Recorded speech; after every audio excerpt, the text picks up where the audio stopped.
স্বার্থপর এই দুনিয়া, খোদার কসম কারো জন্য থামে না, বড় স্বার্থপর এটা।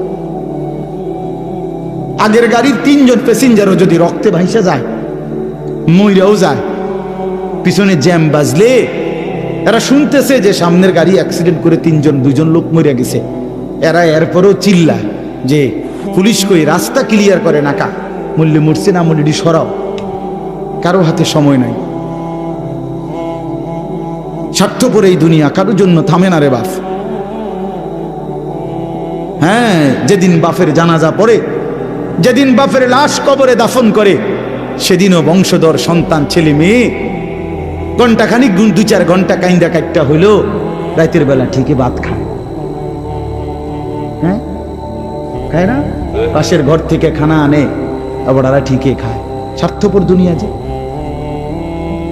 থামে না রে ভাই, থামে না দুনিয়া। ওই জন্য আমাদের কারোর জন্য থামবে না।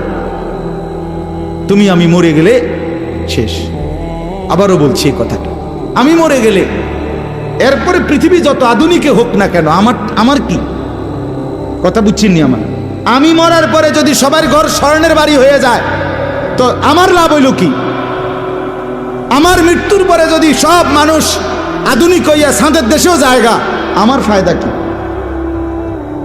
আমি তো নাই, আমি তো মরে গেলাম। যে কবরে চলে গেল সে কি আর ফিরে আসবে? আল্লাহ আমাদেরকে বুঝ দান করেন।